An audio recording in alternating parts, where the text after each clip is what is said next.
Comment aboutir à une inclusion totale des personnes vivant avec un handicap? Cette question était au cœur d'un atelier initié par la Commission nationale des droits humains, un atelier pour énumérer les difficultés liées à la mise en œuvre de la carte d'invalidité et trouver des solutions pour l'atteinte des objectifs.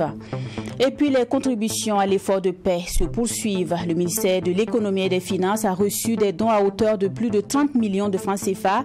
Ce sont des dons en espèces de la part de 5 organisations, parmi lesquelles la Fêtière des promoteurs immobiliers.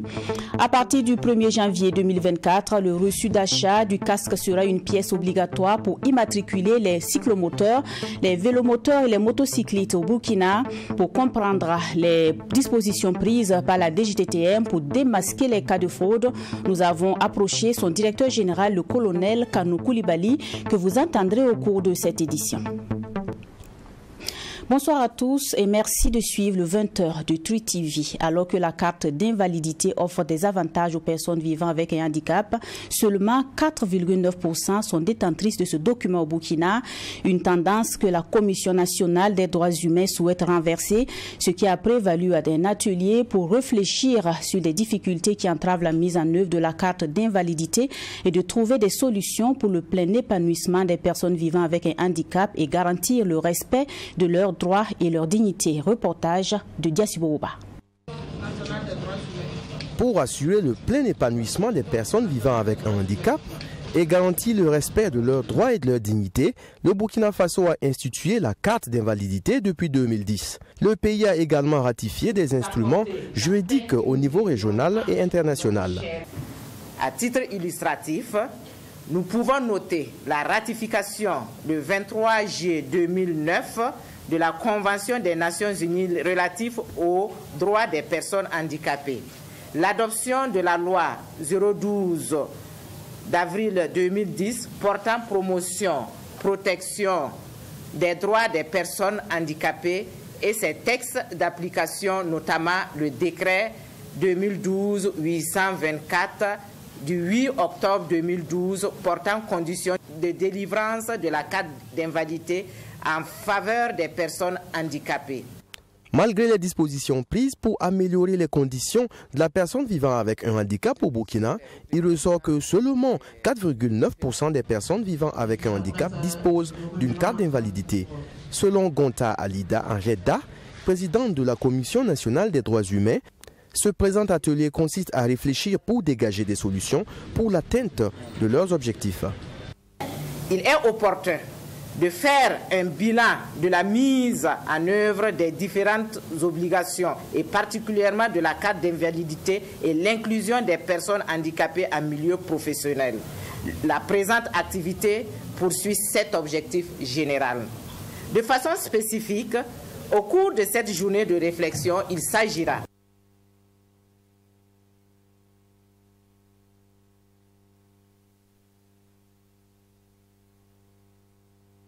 toutes nos excuses pour la qualité de cet élément et nous poursuivons ce 20h avec les contributions à l'effort de paix qui se poursuivent. Hier mardi, le ministre de l'Économie et des Finances a reçu des dons à hauteur de plus de 32 millions de francs CFA. Les contributions proviennent de la Fêtière des promoteurs immobiliers, de l'Association pour le développement de la commune de Zéguédeguin, de l'Association des garagistes professionnels et des élèves de l'école polytechnique de Ouagadougou et ensuite de l'Alliance nationale de lutte contre la faim et la malnutrition. Michael Tougri et la Sida Kabouré nous font le point des contributions.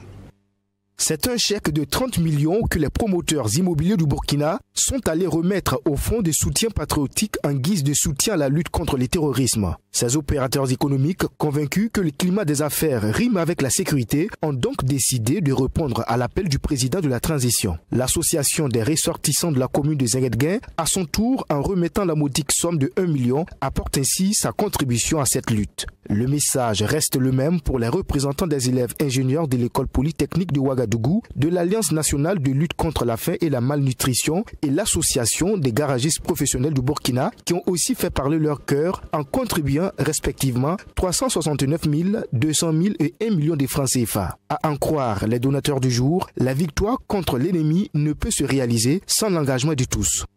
Nous sommes en période de lutte et en tant qu'acteurs économiques et également citoyens, nous devons, c'est le devoir pour nous en tout cas de pouvoir contribuer à cet effort de paix.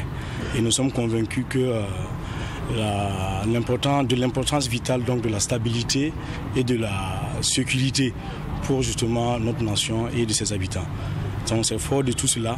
Nous avons en tout cas avec joie répondu présent donc à l'appel du chef de l'État pour justement la sécurité du territoire. Ça symbolise beaucoup pour nous parce que depuis un certain temps, depuis des années d'ailleurs, le pays est vraiment en souffrance.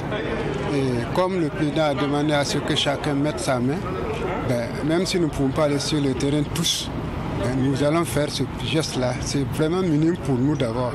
Nous pensons que les jours à venir, on pourra encore venir beaucoup mieux. Et nous comptons beaucoup sur ces gestes-là parce que le pays souffre beaucoup. Le gouvernement, à travers le ministre en charge de l'économie, Aboubakar Nakanabo, a salué à sa juste valeur cet élan de solidarité agissante de l'ensemble des donateurs, assurant par la même occasion d'une utilisation saine de ces fonds. Le geste que vous avez fait, c'est un geste pour la paix, c'est un geste pour la sécurité, mais c'est aussi un geste tout simplement pour la vie. Parce qu'à travers ces gestes, les forces combattantes vont travailler à reconquérir le territoire pour que la vie soit paisible pour nos populations. Parce qu'aujourd'hui, quand on regarde, il y a beaucoup d'espoir, mais il y a encore quelques difficultés. Et la guerre coûte cher, ça demande beaucoup de moyens. Et vous avez compris cela, vous apportez votre contribution pour accompagner l'État dans ses efforts. Donc nous ne pouvons que vous dire merci et dire que ce que vous êtes en train de poser comme geste, c'est un geste aussi pour l'histoire. Ces donateurs qui sont à leur premier geste ont promis de continuer dans cet élan de solidarité avec les autorités de la transition afin de relever le défi de la restauration de l'intégrité territoriale. À partir du 1er janvier 2024, le reçu d'achat du casque sera une pièce obligatoire pour immatriculer les cyclomoteurs, les vélomoteurs et les motocyclettes au Burkina. La décision émane d'un communiqué conjoint signé par les ministres chargés du commerce, des transports et de l'administration territoriale. Pour comprendre les dispositions mises en place par la Direction générale des transports terrestres et maritimes, une de nos équipes a rencontré son directeur général, le colonel Kanou Koulibaly. Ce dernier rassure qu'un dispositif sera mis en place pour vérifier de façon systématique les pièces afin de démasquer tout cas de fraude. Vous l'entendrez dans ce reportage que nous propose Bourema Amadou. Dans un communiqué conjoint ce vendredi 22 décembre 2023, les ministères en charge du commerce, des transports et celui chargé de l'administration territoriale ont indiqué qu'un casque doit obligatoirement être fourni à l'achat des engins motorisés à 2 roues. Par ailleurs, le reçu d'achat du casque fera désormais partie des pièces obligatoires à réclamer lors de l'immatriculation. Cette décision du gouvernement est saluée par les premiers responsables de la Direction générale des transports terrestres et maritimes, la DGTTM. Il faut dire que les décisions au niveau ministériel peuvent être l'œuvre, l'initiative plutôt des directions techniques ou aussi des orientations de la hiérarchie, soit le ministre ou le SG. Moi, je salue la survenue de ce communiqué qui va nous permettre d'avancer dans la lutte contre l'insécurité routière, notamment en ce qui concerne la protection des usagers à 2 roues. Au niveau de la direction des transports terrestres et maritimes, tout est mis en œuvre pour l'effectivité de cette décision qui entre en vigueur à compter du 1er janvier 2024. Cependant, l'une des inquiétudes est celle liée aux pratiques de fraude et l'utilisation des reçus non valables par certains usagers. Sur ce point, le directeur général de la DGTTM dit disposer de stratégies. Le colonel Kanou Koulibaly rassure que les pièces seront vérifiées de façon systématique afin de démasquer tout cas de fraude. En ce qui concerne le reçu d'achat de la moto qui doit comporter la marque du casque qui est remis à l'usager, nous allons remonter au vendeur et lui demander est-ce que c'est vous qui avez fait ce reçu? Pourquoi il n'y a pas la marque du... Ça nous permettra même de prendre la mesure de la situation et effectivement apporter des correctifs pour ceux qui n'auraient pas compris. Pour le directeur général de la Direction générale des transports terrestres et maritimes, les populations doivent comprendre que toutes les décisions prises par le ministère en charge du transport visent la protection des usagers et aussi l'amélioration de la sécurité routière. Le gouvernement, dans son communiqué, prévient que le non-respect de cette décision est passible de sanctions conformément au texte en vigueur. Il faut noter que la DGTTM immatricule en moyenne 130 000 engins à 2, 3 ou 4 roues par an. Après avoir mis plus de 30 ans à espérer décrocher le gros lot un jour, Piaboué Bado, un agent de sécurité privé à la retraite, a vu son rêve devenir réalité puisqu'il a décroché plus de 98 millions de francs CFA du 4+1 du Pari Mutuel urbain du Burkina. Le regagnant a reçu son chèque des mains du directeur général de la LONABE ce mercredi même. Suivant. Le 8 décembre 2023, Piaboué Bado misait au 4+1 du PMUB de la LONABE. À l'arrivée, il remporte la somme de 98 611 000 francs CFA. C'est le montant total du super gros lot dont le chèque a été remis par le directeur général de la Nationale des Jeux de hasard. Pour ceux qui n'y croient pas, je crois que pour l'année 2023, c'est-à-dire pour la fin de l'année, inviter donc l'ensemble de la clientèle à toujours nous faire confiance, comme je l'ai dit, et jouer et tenter les chances, parce que vous savez, durant donc le mois de décembre, nous mettons en jeu plusieurs cagnottes sur les 4+1. C'est en tout cas souhaiter aux uns et aux autres, en tout cas, une bonne chance et en tout cas que tout le monde puisse miser, y compris vous les journalistes. Nous venons donc de lancer un nouveau produit en ligne. Je crois que, en tout cas, on compte sur vous donc pour pouvoir nous faire la promotion de ce produit-là. Souhaitons en tout cas qu'il puisse en faire un bon usage et que, en tout cas, la LONABE est disponible à l'accompagner en termes donc d'accompagnement, enfin, de suivi et voir comment on peut l'orienter vers les structures spécialisées donc dans la promotion et donc les investissements pour des projets rentables. Avec ce montant, le millionnaire Piaboué Bado ne manque pas de projet. Il prévoit se lancer dans l'agriculture et l'élevage en vue de créer des emplois, des secteurs d'activité qui le passionnent. Mais avant la réalisation de son projet, Piaboué Bado est reconnaissant à la LONABE. LONABE aussi, vraiment, ils ont contribué beaucoup à aider nous les pauvres. Vraiment, ces sommes que je gagne, vraiment, c'est pour, en tout cas, faire l'agriculture et l'élevage. Fait beaucoup de choses. Depuis longtemps, je suis là, je cherche une solution pour faire ce travail-là et je n'en ai pas sûr. Mais vraiment, je remercie beaucoup LONABE. Merci beaucoup. LONABE, c'est la chance. Piaboué Bado, heureux gagnant du gros lot, a reçu les félicitations des premiers responsables de la LONABE. Il a par ailleurs invité les uns et les autres à jouer et à croire en la Nationale des Jeux du hasard. Un autre jeu qui va certainement faire d'autres heureux gagnants, c'est ce nouveau jeu en ligne de la LONABE dénommé Paris Sportif. Les joueurs peuvent parier sur les matchs à travers la plateforme LONABET accessible sur le téléphone, la tablette et l'ordinateur. Paris Sportif a été lancé officiellement hier dans l'après-midi. C'est le ministre Aboubakar Nakanabo qui a présidé la cérémonie de lancement de ce jeu et c'était en présence de nos reporters Sanata Siré et Adrien Yigemde. Paris Sportif est le nouveau produit de la Nationale des Jeux du hasard.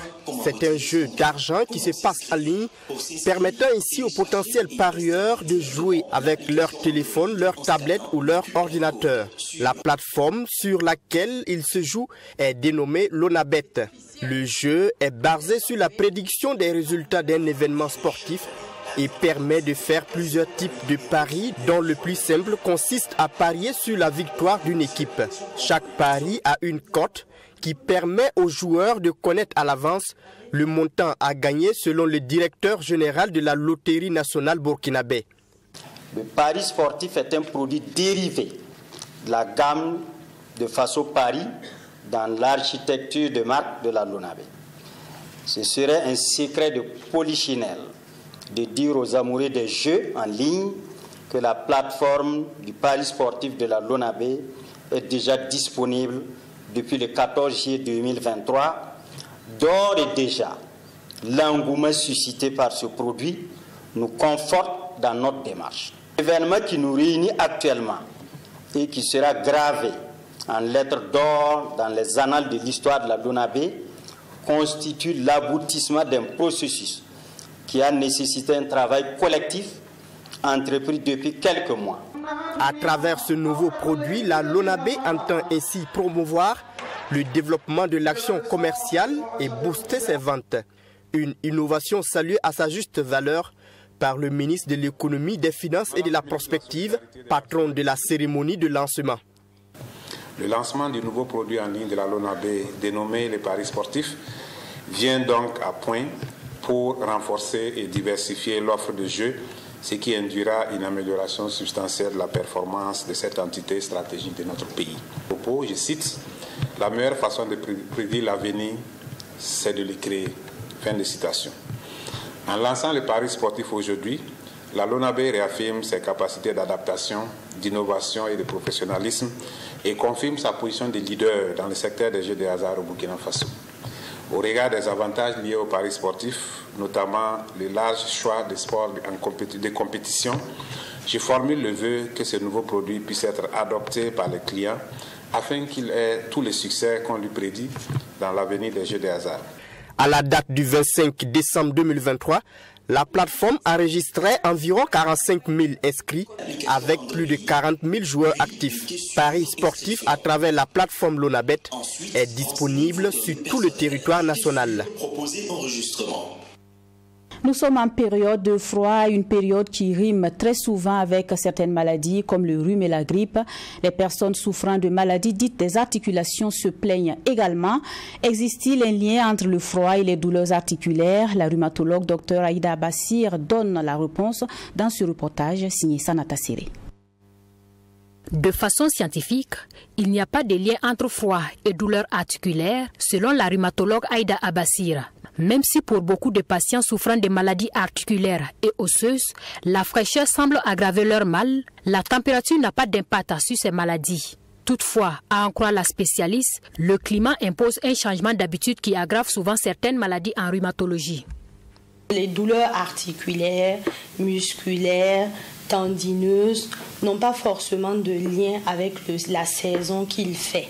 Il y a plusieurs études qui ont été réalisées qui le démontrent. C'est le changement d'habitude, selon moi, qui peut entraîner en fait un réveil des maladies rhumatologiques pendant ce temps-là. Et en fait, ce changement, je vais donner des petits exemples. Surtout chez les personnes âgées. Je prends un exemple très simple. Il fait froid. Mamie qui avait l'habitude d'aller à la messe de 5h45 et bon, va avoir du mal à sortir vu la température qu'il fait, ce qui va faire qu'elle va bouger moins. Et peut-être tout le reste de la journée, elle sera assise à la maison. On ne va pas vouloir sortir dehors parce que le temps n'est pas propice. On va moins bouger. Alors qu'il faut savoir que dans le cas des arthroses, les articulations se portent mieux quand on bouge. Le seul symptôme en rhumatologie dont le froid a un impact direct est le phénomène des Raynaud. Une maladie déclenchée le plus souvent par une exposition au froid qui entraîne une sensibilité et un refroidissement de certaines zones du corps, comme les doigts et les orteils. Certains patients qui sont atteints de rhumatisme lors des périodes froides ou des changements climatiques ou des périodes avec des variations importantes atmosphériques, etc., ils vont avoir des symptômes qui vont apparaître, notamment une coloration bleue au niveau des mains. C'est-à-dire lorsqu'il fait froid, ils vont avoir les mains qui vont devenir bleues. Généralement, le matin au réveil, comme il fait un peu froid, les patients vont dire « Ah, le matin, quand je me réveille, j'ai les doigts qui deviennent bleus. Bleu sur peau blanche, sur peau noire, c'est un peu foncé. » Et souvent, c'est ce symptôme-là qui va nous permettre de poser la maladie. En cette période qui rime avec plusieurs maladies, Dr Aïda Abbassi invite les personnes atteintes de maladies articulaires à mettre les articulations en mouvement à travers des activités physiques, à se protéger et protéger les articulations afin d'éviter de réveiller les douleurs. Il faut continuer à avoir une activité physique malgré le temps qu'il fait, voilà, pour dérouiller nos articulations.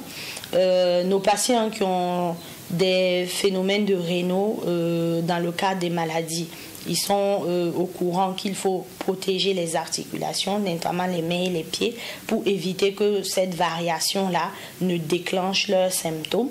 Et pour tous les autres patients, il faut maintenir en tout cas une activité, se protéger, avoir toujours une alimentation saine. La fraîcheur, c'est aussi les maladies comme la grippe, le rhume et la toux.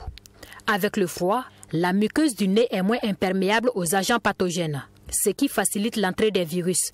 Il est donc important de protéger la muqueuse nasale et favoriser les boissons chaudes en cette période, selon la rhumatologue Dr Aïda Abassira. Feuilletons l'actualité hors de chez nous. Ce mardi, le Nigeria a enterré plus de 150 personnes qui ont trouvé la mort dans une attaque ce week-end. Dans la douleur et la consternation, les familles ont enterré leurs proches dans le village de Meyanga. Suivons. Des fosses communes dans le village de Mayanga, circonscription de Bokos au Nigeria. Les familles enterrent leurs proches, tués entre samedi et lundi, par des hommes armés appelés bandits. La consternation. Many gens ont été tués, abattus comme des animaux, de sang-froid. Certains étaient dans leur maison. Aujourd'hui, nous en avons enterré environ 150 dans toute la zone. Ils sont venus les attaquer, les tuer, incendier des églises, des maisons, et les gens n'y peuvent rien.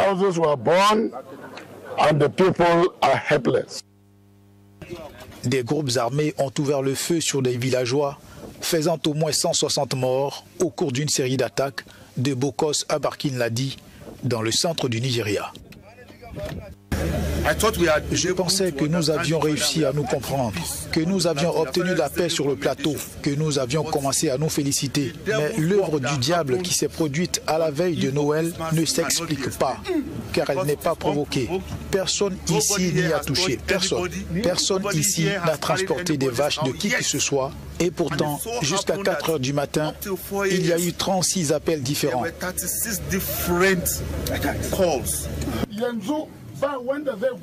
Depuis plusieurs années, les populations du nord-ouest et du centre du Nigeria sont tuées ou kidnappées pour des rançons et leurs villages pillés par des milices installées dans les forêts. La violence dans la région est accentuée par la croissance démographique, les conflits entre éleveurs et agriculteurs nomades pour les ressources naturelles.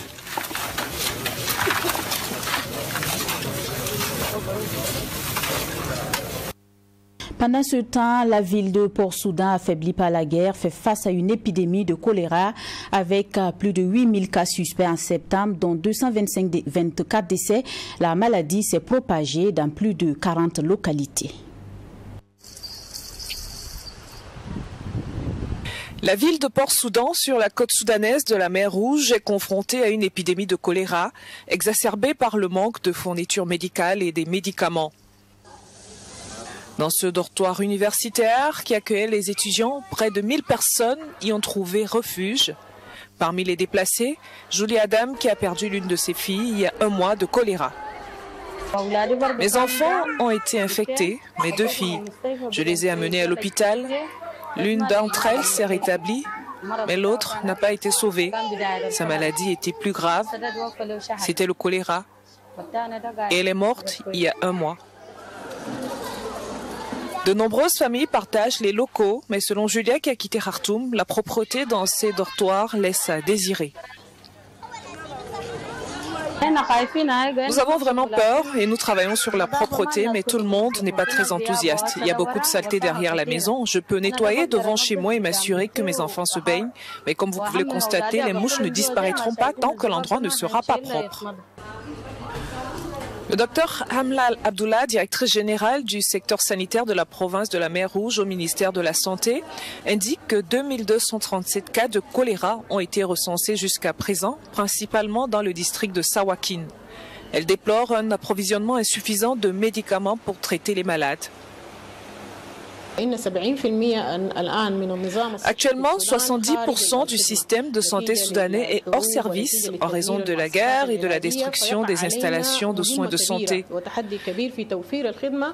Nous sommes confrontés à une tâche et un défi considérable pour fournir des services à l'ensemble du Soudan. Aujourd'hui, tout le Soudan se trouve à Port-Soudan. C'est un grand défi. Les délais de prestation de services sont limités et ne conviennent pas à ces personnes déplacées. Il y a une pénurie de médicaments. Nous avons beaucoup de mal à traiter toutes les personnes atteintes et les cas de diarrhée sévère. Les défis sont nombreux. Nous faisons ce que nous pouvons.